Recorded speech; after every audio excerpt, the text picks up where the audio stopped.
আমি একটা প্রশ্ন করেছিলাম যে নবুয়ত আছে, আমরা একটা সামিয়ানার নিচে বসছি, তাই না?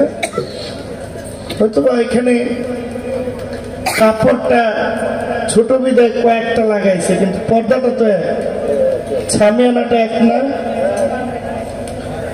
একেবারে ওই মাথা থেকে এই কোণা ধরে এই চতুর্দিকে একটা সামিয়ানার নিচে আমরা বসছি। মনে করেন এটা নবুয়তের সামিয়ানা। তা আমি প্রশ্ন করলাম, এই যে এখানে বেলায়েতের গুরুত্বটা কি? এটাই তো ছিল প্রশ্নটা, না খারাপ কিছু বলছি? আজকে পাগলা একটু পরপর মনে করতেছে। ইউটিউবে যদি এক টাইলের কথাই যায় কেমনে কি, তাই না? ইউটিউবে যদি কোনো পালা শোনেন, ওই কথাগুলো যদি আবার এগুলো বলি, তাহলে বলবেন যে ওইখানে ওইটা শুনলাম, সামনে ওইটা। আমি আপনার কাছে গুরুত্বটা জানতে চাইছি। আমি বেহালা ছাড়া গান গাইলেও পারি, বাজাইলাম না, তাহলে এটা বাজানোর গুরুত্বটা কি? কথাটা এটা না?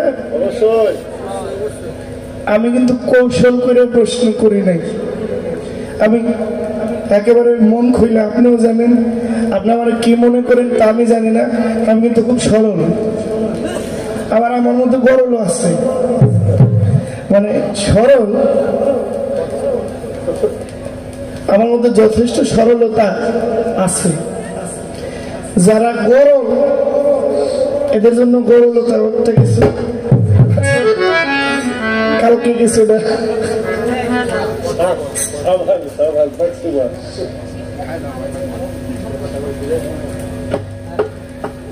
আমার প্রশ্ন ছিল যে বেলায়েতের গুরুত্বটা, এটা জানলে মানুষ বেলায়েতমুখী হবে, এটা বোঝানোর জন্যই আমি আপনাকে প্রশ্নটা করছি। আপনি যে কথাগুলো বললেন, আমি যদি এই প্রশ্নটা না করতাম, আপনি এতগুলো কথা বলতে পাইতেন না। কথা বলতেন, এই কথাগুলো আসতো। এই কথাগুলো আমি কেন আনলাম? যেন আমার বেলায়েতটা মানুষ বুঝে যে নবীর নবুয়ত, ওই নবীর তো বেলায়েত নাকি। এখন আপনি যদি আমারে কোন যে আপনার বেলায়েতে আসতে হবে, আসলে আপনি নবুয়ত পাইবেন, তা আমি তো নবুয়ত নিয়ে গাই, এটা আমারে কইলে কি হইব? কথা কইবেন আমার পিছনে যারা আছে তাদেরকে, আমি তো নবুয়ত নিয়ে আসছি। তা আমারও যদি কোন যে আমি পিছনে আবার গিয়ে নবুয়ত বেলায়েত লইয়া নবুয়ত আইতাম, তাই কেমন হইল না? উল্টো হইল না? আমি এমনি তো ট্রেনে পড়ি। এখন আবার যদি আমার কোন আপনি অনেক ভর্তি হইয়া 2, 3, 4, 5, 6, 7, 8, 9 দিয়ে এরপর আপনি ট্রেনে আইবেন, কেমনে হইল? যে বেলায়েত বুঝে না তাকে বলতে হবে যে বেলায়েতে আসো। যে বেলায়েত বুঝে, বেলায়েতকে মানে পালন করে, আমার বেলায়েত করে কি হবে? আমি নবুয়ত নিতে আছি। আমি নাকি পরপর মনে করি না রে বোন, আমি পরপর মনে করি না। আমি প্রশ্নটা করেছি যে বেলায়েতের গুরুত্বটা মানুষ বুঝো, জানো।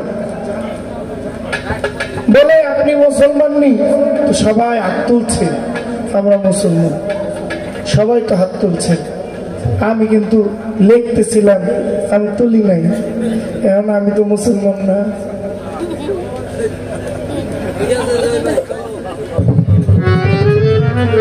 আচ্ছা বললাম না, একটা দেখাই দেয় কম দেখি।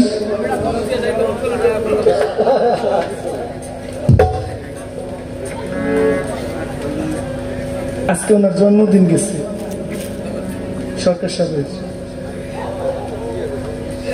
সবাই হাত তুলছেন মুসলমান, আমি তো হাত তুলি নাই।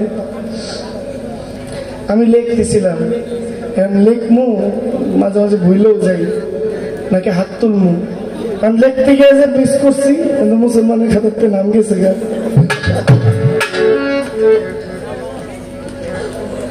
বলেন আপনি যদি বায়াত না হন, আপনি মুসলমান না। আর মুসলমান না হইয়া কবরে যাইতে আল্লাহ নিষেধ করছে যে মুসলমান না হইয়া তুমি কবরে আসিও না। মানুষকে কোরআনের মধ্যে মুসলমান বলছে, কোন কোন জায়গায় মুমিন বলছে, কোন কোন জায়গায় মুত্তাকিন বলছে। কোরআনের কোন কোন জায়গায় মানুষকে মুত্তাকিন বলা হয়েছে, মানুষ মুত্তাকিন, মুমিন বলেছেন।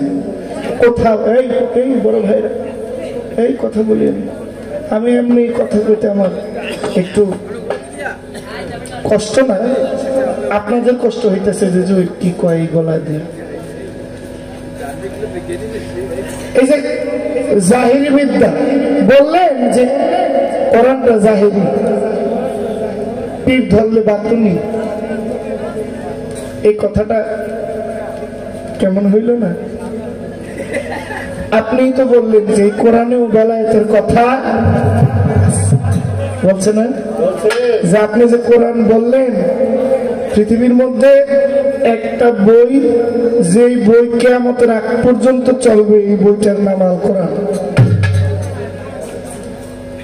এই বইটা কিনতে গেলেও মানুষ দামাদামি করে না, এটা টাকা দিয়ে কিনা যায় না, হাদিয়া শুরু, হাদিয়া দেওয়া হয়। কথা ঠিক না বাজার?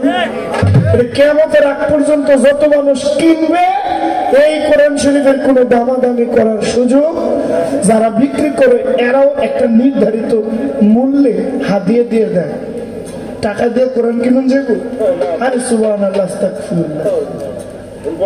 পৃথিবীর মধ্যে এমন কোন টাকা আছে যে কোরআন কিনুন যাবো? এটা হাদিয়া। বললেন মাদ্রাসায় পড়লে, স্কুলে পড়লে জাহিরি বিদ্যা শিখা যাবে, কোরআনটা জাহিরি বিদ্যা। তো এইখানের মধ্যে যদি বেলায়েতের কথা থাকে, তাহলে এটা জাহিরির কাতারে গেল না?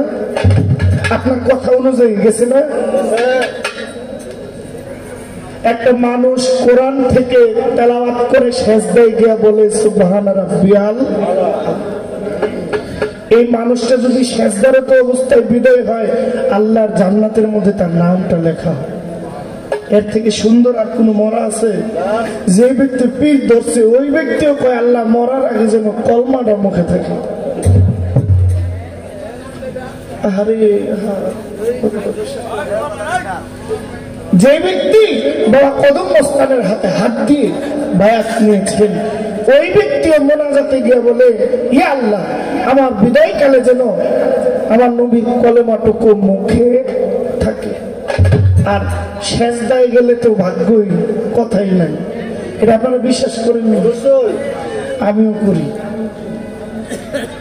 যদি কোনো ব্যক্তি তার নামাজ হয় না, নামাজে একটু একটু ভুল থাকতেই, কিন্তু তারপরেও যে ব্যক্তি সেজদা দিল,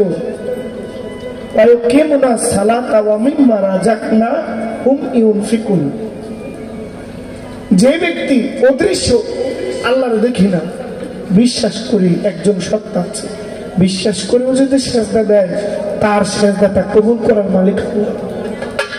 ওই সেজদাটা যদি কবুল হইয়া যায়, তার নামটা জান্নাতের মধ্যে লেখা।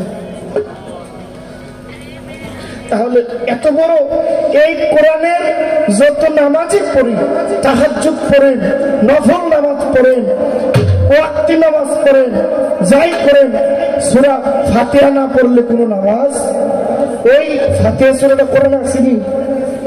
আসেনি? এই সূরাটা না পড়লে যদি নামাজ না হয়, এই সূরা পড়লে, নামাজ পড়ে ঘুমাইলে ঘুমটাও ইবাদত হয়। তাহলে কোরআনটা জাহিরি, এটার এত হালকা করে দেখার কোন সুযোগ?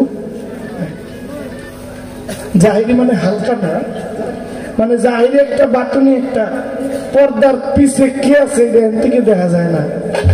তাহলে ওই রইল বাটনি, এই রইল জাহিরি।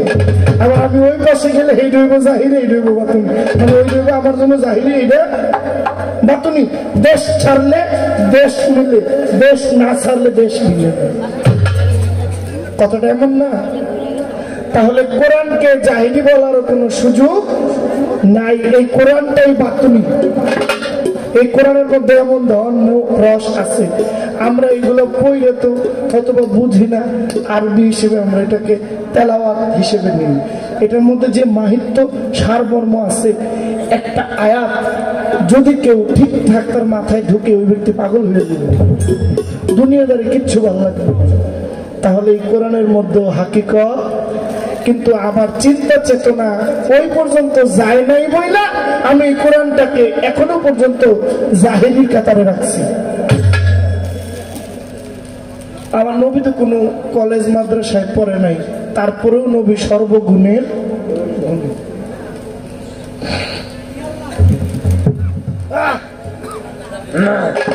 ওই যে মুসলমান না হলে আত্মসমর্পণ না করলে আপনার হইল না। আমার বোন বললেন যদি কেউ বায়াত না হন তাহলে বায়াত নেন, আমিও বায়াতের বিপক্ষে না। যদি বলেন আত্মসমর্পণ না করলেই না, তাহলে বোন এইবার আপনি একজন মানুষের হাতে হাত দিয়ে বায়াত নিছেন, আগেও যে একবার আত্মসমর্পণ করে আসছেন, ওই কথাটা কি মনে নাই? কি বাজার আলবে আরোহার মধ্যে সব রুহুকে সামনে রেখে আল্লাহ বলছেন, বলো আলাস্তবে রাব্বিকুম, আমি কি তোমার প্রভু না? বলছেনি? তখন সবাই বলছেন ইয়া কালুবালা, আপনি আমার প্রভু। আচ্ছা, যে আল্লাহরে স্বীকার করছে তাইলে আত্মসমর্পণ করছেনি? করছেনি? কথা কইন। আত্মসমর্পণ যদি কইরাই থাকে তাহলে তো আগে আত্মসমর্পণ কইরাই আইছি, আবার কই আত্মসমর্পণ করতাম? এইখানে ওয়াজ করতেছে, খুব মূল্যবান বয়ান দিতেছে, আর আমি এনে বক বক করতেছি। আরে ভাই, ওরা বুঝে না, অথবা ওদের ধ্যান ধারণাটা এইদিকে নাই ভাইরা। আচ্ছা, আপনারা কথা না শুনেন তো একটু চুপ থাকি। আত্মসমর্পণের যে বিষয়টা আপনারা পিঠ ধরবেন অবশ্যই, আমি না করি না, কিন্তু ওই যে বললেন যে আত্মসমর্পণ না করলে মুসলমান হয় না, আমিও হাত তুলছি না, এখন আত্মসমর্পণও করি না, এই যে হাত দিয়ে বায়াত হই নাই তার মানে আমি মুসলমান না। কিন্তু আমি তো একবার আত্মসমর্পণ করে আসছি, করছিনি, মনে আসেনি? আপনারা বলেন, অস্বীকার করার কোন সুযোগ? সব মানুষকে, সব রুহকে সামনে রেখে বলছেন, বলো আমি কি তোমাদের প্রভু নই? সবাই বলছেন ইয়া কালুবালা, আপনি আমাদের প্রভু। তাইলে যারা স্বীকার করলাম মানে আত্মসমর্পণ করলাম। দুনিয়ায় আসার পরে আমাদের সেটা মনে নাই, এরপরে আবার সুযোগ আছে যে আত্মসমর্পণ করো। কার কাছে? আল্লাহওয়ালার কাছে। ওই আল্লাহওয়ালার কাছে গেলে আল্লাহওয়ালা হওয়া। পুতুল দেওয়ানের কথা হয়েছে, একজন ওলির কাছে গেলেই তুমি নবীর আল্লাহর দেখা পাইতে। আচ্ছা, যে ডাক্তার সে জেনারেল লেখাপড়া করছে, মানে সে কোনো পীরের হাতে হাত দেয় নাই, 5 ওয়াক্ত নামাজ আদায় করে, খুব পরেজগার মানুষ, সত্য কথা বলে, সে অন্যায় অত্যাচার করে না, মানুষের সেবা করে। আচ্ছা, ওই ব্যক্তিটার লোকে চললে কি খারাপ হইব? সে ডাক্তার, সে যদি আল্লাহর কাজ করে কিন্তু সে বায়াত নেয় নাই, কিন্তু নবীর প্রতি তার যথেষ্ট মহব্বত। এমন লোক আছে না? পুতুল দেওয়ান, আপনি নিশ্চিত ধরে রাখেন এখানে যত লোক আছে অনেকেই আছে এখনো পর্যন্ত পীর ধরে নাই। এটা আপনি জেনে রাখেন, মুষ্টিময় অনেকে আছে যারা পীর ধরছে। এখন যারা পীর ধরে নাই এদের একটা গতি লাগবে না? যদি আল্লাহ না করো কালকে সকালে মারা যায়, কালকে সকাল লাগে না, মরার কোন বয়স আছে? দোকানদারে কইছে চাটা বানাচ্ছে, চাটা বেটা বানাইতেছে, বানাই হাতে দিছে, এই বেটা মুখে লওয়ার আগে নাই নাই, তাহলে আজরাইল কারোর জন্য অপেক্ষা করে না। এখন যে ব্যক্তিটা বায়াত না হইয়া কবরে গেল, নবী কি তার সাফায়াত করতো না? তাইলে যদি নবী সাফায়াত করে, ওই ব্যক্তিটা নবী ওলিকে সম্মান করতো, কিন্তু বায়াত নেয় নাই, ওই ব্যক্তিটার জন্য নবী কাঁদবেন কিনা? বলেন কাঁদবেন কিনা? যদি নবীর প্রতি তার মহব্বত থাইকেই থাকে, ওই ব্যক্তিকে ছাড়া আমার নবী বেহেশতে যাইত না। কিন্তু আহলে বাইতের ব্যাপারটা একটু আলাদা। কেমন আলাদা? নবী বলে গেছেন, আমার পরে ওই যে তিরমিজি শরীফে 3717 নম্বর আয়াত হাদিস, তিরমিজি শরীফে 3717 নম্বর হাদিস হচ্ছে মান কুনতুম মাওলা ফাহাজা আলিউন মাওলা। মান কুনতুম মাওলা ফাহাজা আলিউন মাওলা বলছেন আমি যার মাওলা আলীও তার মাওলা। মানে ওই আমার কইতেছে আজকে আমার আলামিন ভাই, এই আলামিন ভাই কয় আমার ড্রাইভার সব আমার খুব আদর যত্ন করে, কই জহির পাগলা আপনার পরে তো এই জহির পাগলা। তো নবীর পরে আলীকে নবীর সম্মানটা দেওয়ার জন্য নবী বলে গিয়েছেন। বেলায়ত, এটাই বেলায়ত প্রকাশ পাইছে। আচ্ছা বোন আমার কাছে খুব, আমি বলবো না, আমি এটাকে পজিটিভ রাখি, খুব কৌশল করে আমার একটা প্রশ্ন করছে। প্রশ্নটা হইল জহির ভাই আপনি যে গান গাইলেন যে দেখতে মনে চায় নবীরে দেখলে প্রাণ জুড়ায়, এই যুগে নবী দেখার উপায়টা কি? প্রশ্নের জবাবটা ওনার পক্ষে যাইতেও পারে, এই সুযোগটা বুঝাই উনি আমার এই প্রশ্নটা করছে। খুব ভালো মাথা, মানে প্রশ্নের জবাবটা যেন ওনার পক্ষে যায়, এটা বুদ্ধি করি। অস্বীকার করার কোনো সুযোগ নাই, আমি ফাঁসিকে কোনো কথা কইতেও চাই না।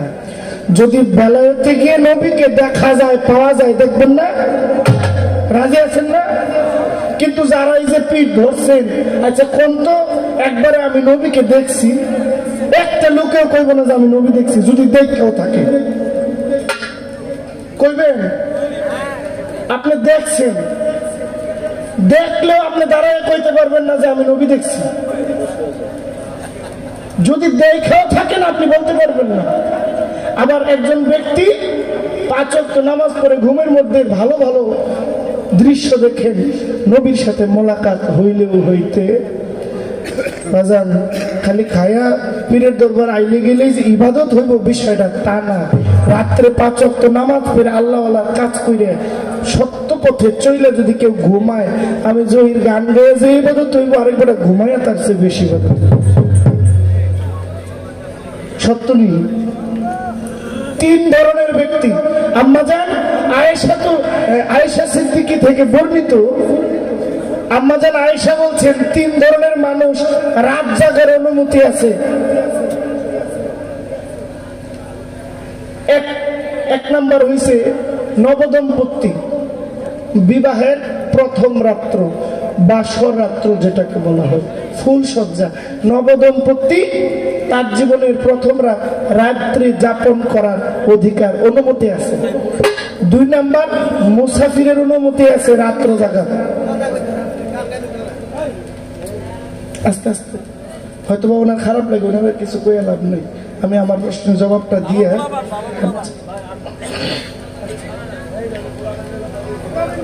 2 নাম্বার মুসাফির রাত্র যাপনের অনুমতি আছে।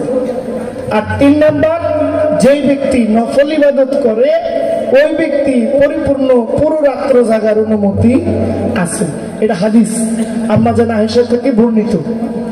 আমরা যেখানে রাত্র জাগতেছি আমরা কোন কাতারে পড়ি? আপনারা যে রাত্র জায়গায় গান শুনতেছেন, আমি যে রাত্র জায়গায় গান করতেছি, আমার জন্য দিন হইল রাত, রাত হইল দিন। আমরা কোন কাতারে আছি? আমরা কি নফল ইবাদত করতেছি, তাহাজ্জুদ পড়তেছি, কি করতেছি? একটা ভাব বিনিময় করতেছি। আমাদেরকে মুসাফিরের কাতারে রাখতে পারে।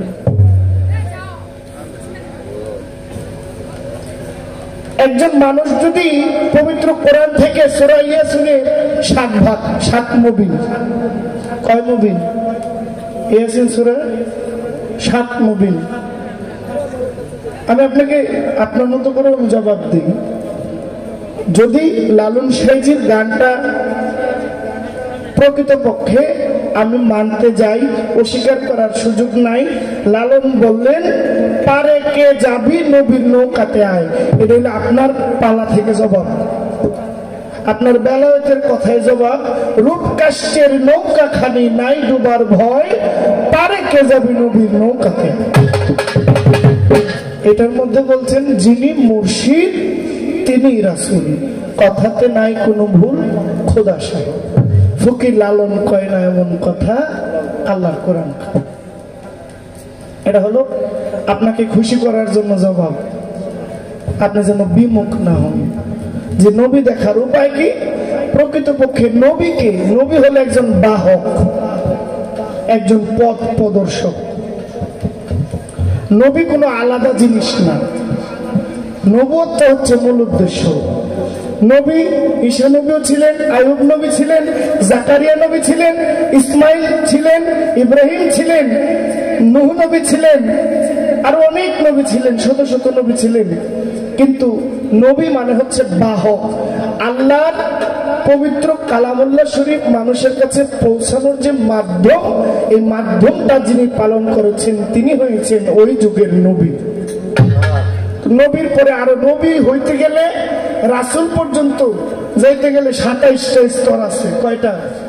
এর মধ্যে তাবে তাবিন, খোলাফায়ে রাশেদিন, শহীদিন, সিদ্দিকিন, সলফে সালিহিন, আম্বিয়া, আউলিয়া, পাগল, মজনুন, এইভাবে যাইতে যাইতে 27টা স্তর পার হইলে রাসূল পর্যন্ত যাওয়া যায়। কয়টা? 27টা। এর মধ্যে সাহাবী ছিল, সাহাবীদের পরে তাবিন আসছে, তাবিনের পরে তাবে তাবিন, এর ফলে খোলাফায়ে রাশিদিন আসছেন, শহীদিন, এরপরে সিদ্দিকিন, সলফে সালিহিন, আম্বিয়া কেরাম, আউলিয়া কেরাম, এরপরে আস্তে আস্তে আসছে পাগল, মজনু, ফকির আসছে। লালনের গান দিয়ে হলে আপনার জবাব, যদি নবীকে দেখার কোনো ইচ্ছে হয়, আপন মুর্শিদ সুরতে তাকাও। আপনার মুর্শিদ হলে আপনার বাহক, মানে নবী আল্লাহ, আল্লাহ নবী, মুর্শিদ নবী। এটা হচ্ছে আপনার কথার জবাব। আর আমি যদি আমার জায়গায় নবুয়ত থেকে জবাব দেই, কালামুল্লাহ শরীফ সূরা ইয়াসিনের 1 নবীন পরে সূরা ফাতিহা শরীফ, আল্লাহুম্মা সাল্লি আলা সাইয়্যিদিনা মুহাম্মাদিয়ান উসিলাতে ইলাহিকা ওয়া আলিহি ওয়া সাল্লাম, এটা কিন্তু দুরূদ ইব্রাহিম না, এটা দুরূদ মুহাম্মদ। আর দুরূদ ইব্রাহিম হইল ওই যে আল্লাহুম্মা সাল্লি আলা সাইয়্যিদিনা মুহাম্মাদ ওয়া আলা আলি মুহাম্মাদ, এটা হচ্ছে দুরূদ ইব্রাহিম। আর আমারটা হচ্ছে দুরূদে মুহাম্মদ। এইটা পড়ে যদি কেউ ঘুমায়, ওই ব্যক্তিকে আমার নবীজি স্বপ্নে দেখা দিতে, আমার নবী হায়াতুন নবী, নবী আছেন, যদি নবী থাকেন, কেউ যদি নবীকে খুশি করতে পারে, নবী তার ঘরে আসবে না? একজন সাহাবী, আমার মা খাদিজা বলেন, মেরাজের আয়েশা সিদ্দিকা বলেন, মেরাজের রাত্রে নবীজি আমার ঘরে ছিল। নবীজির আরেকজন স্ত্রী বলেন, এই রাত্রে তো নবী আমার ঘরে ছিল। আরেকজন বলে, না, নবী আমার কাছে ছিল। এইভাবে এইভাবে এইভাবে 10 থেকে 11 জন আম্মাজান বলেন, নবী তো এই সময় আমার ঘরে ছিল। একজন নবী কয়জনের ঘরে গেছে? 11 জনের ঘরে গেছে। তো যেই নবী, একজন নবী 11 জন স্ত্রীর ঘরে এক সময় যাইতে পারে, ওই নবীকে রাজি খুশি করলে ওই উম্মতের ঘরে স্বপ্নে নবী আসতে পারে কিনা? ওই পর্যন্ত সম্পর্ক তৈরি করতে ওই যে চৌকিদার আছে না, গ্রাম পুলিশ, চিনেননি? চিনবেন, এটা তো না চিনেন কিছু নেই। এই গ্রাম পুলিশও সরকারের লোক, এই গ্রাম পুলিশও সরকারের লোক, অস্বীকার করার কোন সুযোগ। তো পাগল যে রাস্তার যে পাগল, ওই পাগলের সঙ্গে যদি আল্লাহর সম্পর্ক থাকে, ওই পাগল আল্লাহওয়ালা হইতে পারেন। আপনি বলছেন যে আত্মসমর্পণ কারো কাছে না গেলে, ও বাজান, কালুসা ফকিরের একটা গান আছে, আগে নিজেকে চিনো পরে গুরুকে মানো, দেহ পাশ করে আনো। আমার মধ্যেই যদি বাউল শিল্পীরাই বলে, সব শিল্পীরা বলে, যা আছে বিশ্ব ব্রহ্মাণ্ডে তা আছে এই দেহ ভাণ্ডে। যদি আমার মধ্যে সবকিছু থাকে, তাহলে আমাকে চিনলে আমার মধ্যে একটা গুরু আছে। জালালউদ্দিন খানের একটা গান আছে, আমার আমার কে কয় কারে ভাবতে গেল চিরকাল, আমি আদি আমি অন্ত, আমার নামটি রূপ জামাল। আজকে ওই আমার ছেলে একজন আছে, এটা আমি কই নাই, আমার আজকে কই দিচ্ছি। আপনার যে একটা ছেলে আছে, আমি উদাহরণস্বরূপ দেখাই, মোমেন সরকার, মোমেন ভাই, কথার কথা উনি আমার বাবা, তাহলে আমার সন্তানের কাছে আমি বাপ নি। একটু খেয়াল করেন, আমার আব্বা হইছে উনি, উনি হইল আমার বাবা। আমি কার বাবা? আমার সন্তানের বাবা না? কি আমার সন্তানের বাবা না? এই জন্য বলছেন ঘুমিয়ে আছে শিশুর পিতা সব শিশুদের অন্তরে। আজকে যেই ছেলেটার ছেলে, কালকে ওই ছেলেটাই বাবা, এর মধ্যে আছে না? তাহলে আমি গুরু, আমি শিষ্য, আমি বাতেন, আমি দৃশ্য। আমি আমার গুরু শিষ্য জালাল সাকিয়ে দেবে হাল। তাহলে গুরু আমার মধ্যেও আছে, এটা জাগ্রত করতে হবে। ওই জাগ্রত না করতে পারলেই কদম আলী মস্তানের কাম লাগে। এই লোহাটা দিয়ে বাড়ি দিলে তো বুঝে অন্ধকারটা আলো। এই জন্য গুরুর গুরুত্বটা আছে। আমি একটি গান গাই, আমার মধ্যেও যে গুরু গুরু আছে, নবুয়ত যে আমার মধ্যে আছে। যদি আল্লাহর নূরে নবী পয়দা হয়, নবীর নূরে যদি সব পয়দা হয়, নবীর নূর আমার মধ্যে আছে না? তো নবুয়তের পাওয়ার আমার ভিতরে আছে না? কি কম আসেনি? তাহলে আমি কানা হয়ে বসছি, ওই নবুয়তের যে আলোটা, এটা আমি কাজে লাগাইতে। আবার একটা গান, লালন সাইজির একটা গান আমি গাই, তারপরে আর প্রশ্ন করবো না ইনশাআল্লাহ।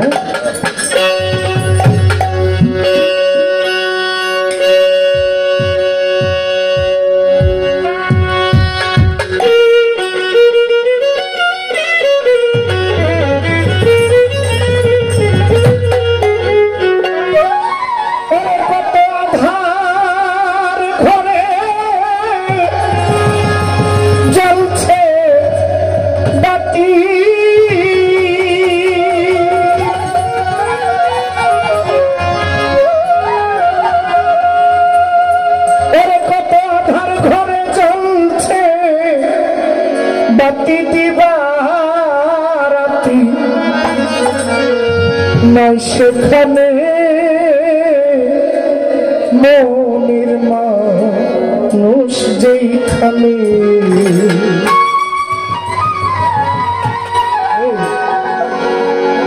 মনসুর হাল্লাজ একজন আল্লাহ প্রদত্ত ওলি ছিল। ওয়াইজ করুনি পাগলার নাম তো সবাই জানে। ওয়াজ করুনি নবীর একজন আশিক ছিল, নবীকে চর্মচক্ষে ওয়াজ করুনি দেখে নাই। আচ্ছা আপনি কইেন তো, যে ওয়াজ করুনি নবীকে দেখে নাই, নবীর জুব্বা পাইছে, সুবহানাল্লাহ। আপনি পুতুল দেওয়ান, আপনি মঞ্চে এই জবাবটা দিবেন যে ওয়াজ করুনির পীরকে উনি কার কাছে হাত দিয়ে বাইর হয়েছে।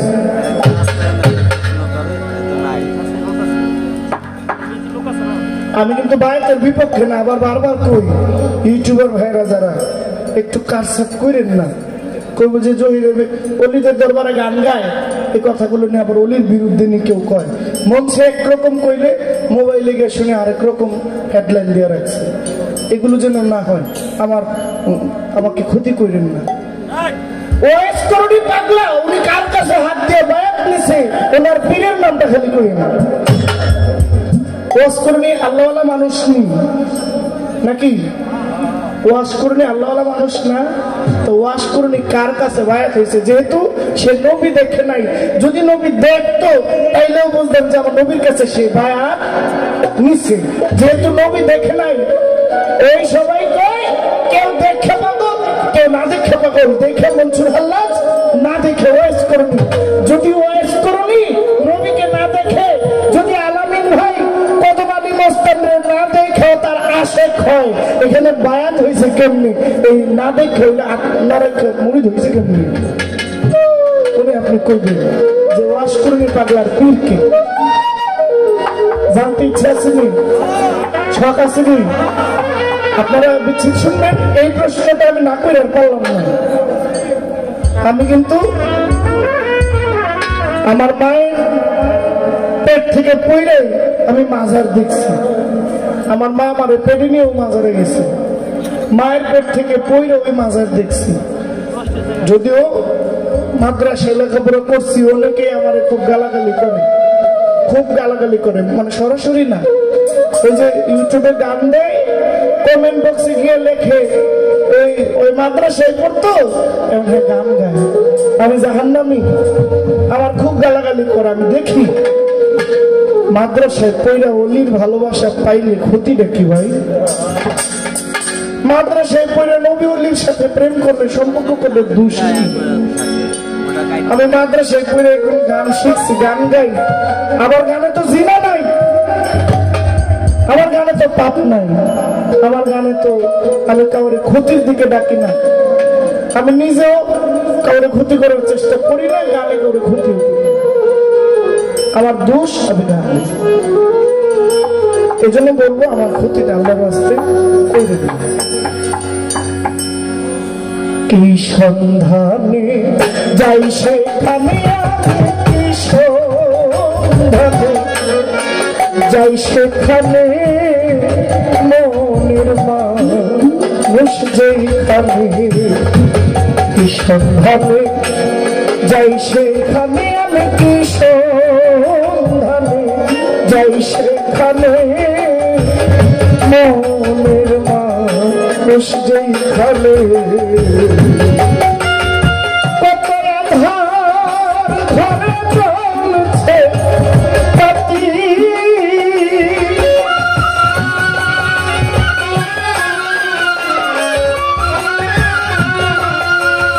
কত আধার ঘরে চলছে বাতি দিবারাতি, নাই সেখানে মনের মানুষ যেখানে, কি সন্ধানে যাই সেখানে, আমি কি সন্ধানে যাই সেখানে, মনের মানুষ যেখানে।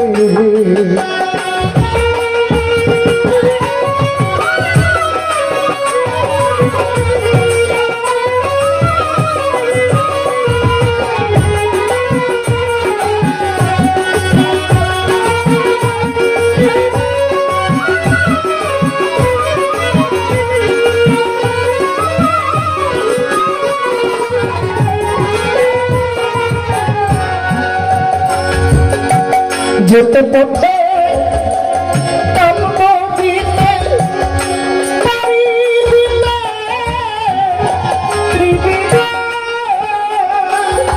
আরে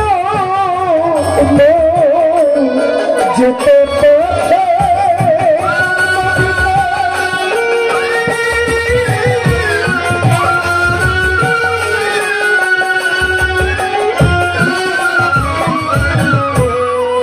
যেতে পথে কামনা দিতে পারি দিতে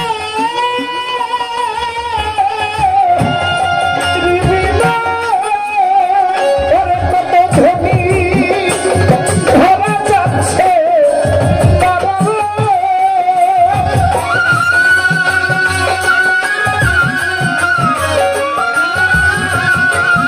ওরে কত ধনী ধরা যাচ্ছে মারা পরে নদী, ঝড় তুফানে পরে নদী, ঝড় তুফানে মনের মানুষ যেখানে, কি সন্ধানে যাই সেখানে, আমি কি সন্ধানে যাই সেখানে, মনের মানুষ যেখানে।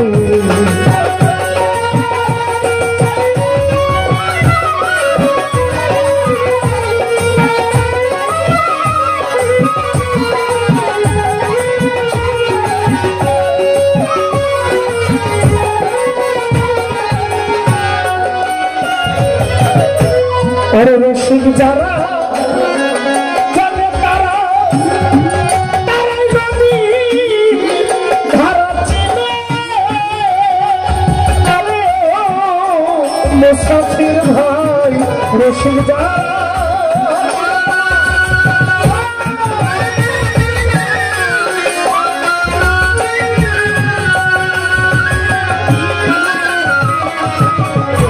ওরে রসিক যারা চিনে তারা, তারাই নদী ধারা চিনে, কত উজান তরি যাচ্ছে রে,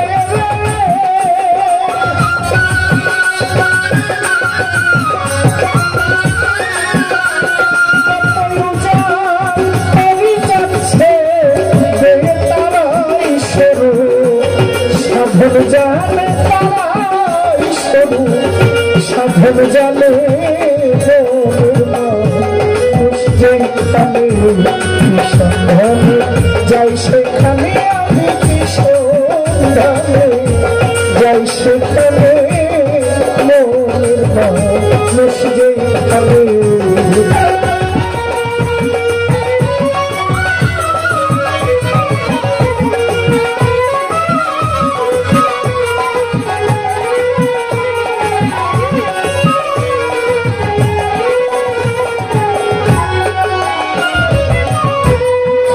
লালন বলে মরলাম আমি মরলাম দিনে আরে আলামিন ভাই লালন বলে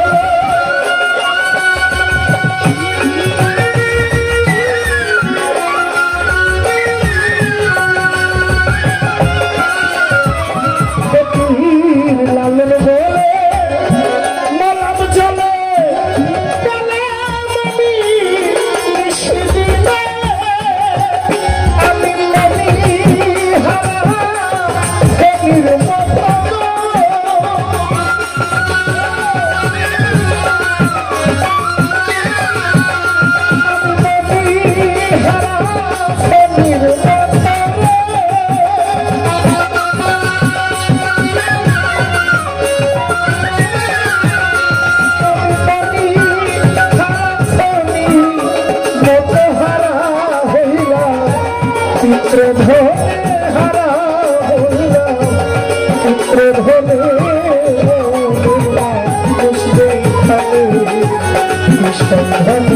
যাই সেখানে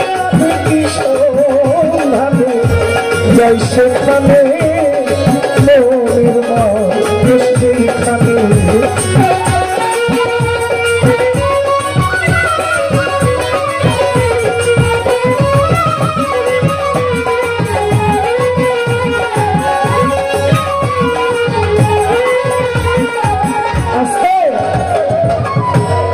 বিদেশি কম্বল তো চিনি না, বিদেশি কম্বল সবার ঘুরে আছে। বিদেশ ভাই বন্ধু না থাকলেও বাজারে এখন বিদেশি কম্বল কিনতে পাওয়া যায়। এই উল্টা পাল্টা মাঝে মাঝে একটু আঁকা বাঁকা কই কেন কই এই কথাগুলো না বলে যে কম্বল দেখবেন বাস দিয়ে হাতে গলা দিলে শুয়ে পড়ে, উল্টা একটু ঘষা দিলে সবগুলো লুম হারে। আমি একটু উল্টা ঘষা দিলে বেলায়েতের মূল হাকিকতটা ফুটুল দেওয়া দিতে পারবো। আবার মনে মনে করেন না যে আজকে নবুয়তের পালনে আপনি বেলায়েতের এমন এমন কথা দেখুন কেন? এই ছোট বাজান, আমি যদি পাইলে এমনি বাউ ঘষা মারি তাহলে তো একেবারে উল্টাই যাই। তাহলে পালার যে একটা তারতম্য, এটার জন্য মাঝে মাঝে একটু উল্টা যাওয়া না। কম্বল দেখবেন উল্টা দিলে লুম গুলো খারায় না, আবার বাঞ্জে দিলে শুয়ে পড়ে, এজন্য আমি একটু উল্টাই দিই।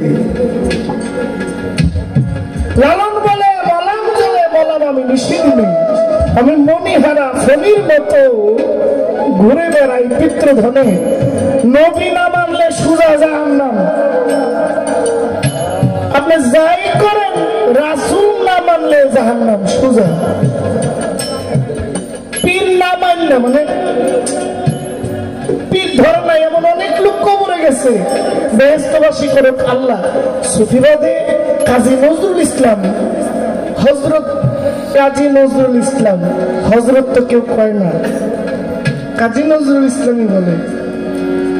বিদ্রোহী কবি, জাতীয় কবি, সুফিবাদের কবি কাজী নজরুল। কাজী নজরুল 10 পর্যন্ত লেখাপড়া করছে কলকাতায়, 10 পর্যন্ত লেখাপড়া করছে কাজী নজরুল, এর বেশি নজরুল পড়তে পারে না। এরপরে সরকারি একটা চাকরি করছে, প্রশাসনে একটা ব্যাটালিয়নে, এখান থেকেও আইসা পড়ছে। কয়েক বছর 3 বছর কারাবন্দী ছিল, ওই জেলখানার মধ্যে থেকে বিভিন্ন কবিতা কাজী নজরুল, উপন্যাস, গল্প উনি লিখেছেন। কাজী নজরুলের বই এখন বিশ্ববিদ্যালয়ে না থাকলে পড়াশোনা কমপ্লিট হয় না। এর হাকিকত কি? যে ব্যক্তি 10 পরে আর পড়েই না, ওই ব্যক্তির বই এখন ইউনিভার্সিটিতে চলে। কাজী নজরুলের একটা বিভাগ আছে, যে কোনো ভার্সিটিতে নজরুল বিভাগ আছে। তো যিনি 10 পরে লেখাপড়া করে নাই, ওই মানুষটার বই ভার্সিটিতে না হইলে পড়াশোনা। উনি নবীর নামের শান লিখেছেন, হাম লিখেছেন, মসজিদের ওই পাশে আমার কবর দিও, তৌহিদেরই মুর্শিদ আমার মোহাম্মদের নাম। ওই নজরুল নবীর প্রশংসা করছে। নবী না মানলে সোজা জাহান্নাম, অলি না মানলে জাহান্নাম যাইবেন কিনা এটার গ্যারান্টি নেই, কিন্তু নবী না মানলে সোজা জাহান্নাম এটার গ্যারান্টি আছে। কথা ঠিক আছে নি? যদি নবী নামাই না বেহেশতে পাওয়া যায়, তো নবুয়ত অস্বীকার করলো কি না করলো। তাই লালন বলে, যেতে পথে দিতে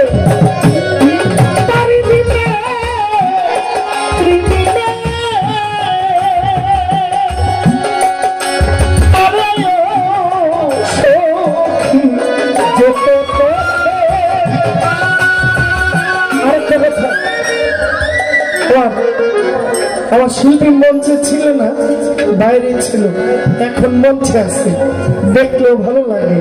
এখন সামনে কই শিল্পীরা বলে, যা আছে বিশ্ব ব্রহ্মাণ্ডে তা আছে দেহ ভাণ্ডে। তাহলে বিশ্ব ব্রহ্মাণ্ডে যা গুরু তো দেহের মধ্যে আছে। আপনি এটা পয়েন্ট আপনার কাছে, আবারও পয়েন্ট, যদি দেহের মধ্যে গুরু থাকে, নিজের মধ্যে নিজে আত্মসমর্পণ করলে চলবে কি চলবে না, এটা একটু লিখবেন। লালন বলছেন সহজ মানুষ, আমি সহজ মানুষ হওয়ার চেষ্টা করতেছি, নিজের মধ্যে নিজেকে বিলিয়ে দিয়ে আত্মসমর্পণ করার চেষ্টা করছি। কারণ আপনার দলিল মোতাবেক কি বলে যে নিজের মধ্যে নিজে আত্মসমর্পণ করলে আল্লাহ প্রাপ্ত হওয়া যায় কিনা, এটা আমি সাধারণ শ্রোতা হিসেবে বললাম। আবার অনেক ভক্ত ভাইয়ের আছে, আমাকে মাফ করেন, পীর ধরার পরেও তার মধ্যে লোভ আছে, অহমিকা আছে, গৌরব আছে, অহংকার আছে, হিংসা আছে, পরনিন্দা আছে। গুরু ধরার পরেও তার মধ্যে বিভিন্ন অন্যায় অত্যাচার আছে। আপনি কইেন তো, বেলায়েত নেওয়ার পরেও যে ব্যক্তিটা লাইন কেটে ক্ষেত বড় করছে, ক্ষেতের লাইন আইল কেটে ক্ষেত্রে বাড়াইছে, আসিল 4 ঘন্টা, মাইক্রো দেহে 4.5 ঘন্টা, কিও এই লাইন ক্ষেত বাড়লো কেমনি? আরো বছরে বছরে যে কসকাডি বুঝেননি, কসকাডি কেমনি, কস কেমনি কাটে, মানে কাটে লাগে তেমনি কাটলে, একদিকে কাটলে ওই ঠিক আছে, আরো 4 আঙ্গুল বাড়াইয়া খুব দেয়। তেমনি যদি প্রতি বছর 4 আঙ্গুল করে বাড়ে, 2-3 বছর বললে এটা আর ওই আধা করতে বাড়তো না। জয় পাগলা বায়াত হইল, এদিকটা আলকেটা খেতে বাড়াইল, এখন আমার উপায় কি? আমার এই বায়াতটা কতটুকু গ্রহণযোগ্য? আর ওই ব্যক্তি বায়াত হইল না, মানে পিঠ ধরলো না, আশেক হয়ে আছে। আমি কদম আলী মস্তানের আশেক, আমি এখনো মুরিদ হই নাই, তার নামের পাগল আমি। আমার দ্বারা কারো অন্যায় হয় না, আমার দ্বারা সুদ হয় না, আমার দ্বারা ঘুষ হয় না, আমার দ্বারা নির্যাতন হয় না, আমার দ্বারা বাচ্চা ধর্ষণ হয় না, আমার দ্বারা খুন হয় না। ওই ব্যক্তিটার স্থান কোথায়? 2টার জবাবে আপনি একটু, আপনারা কষ্ট হইতেছে, যেতে পথে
সেখানে আমার মনের মানুষ যেখানে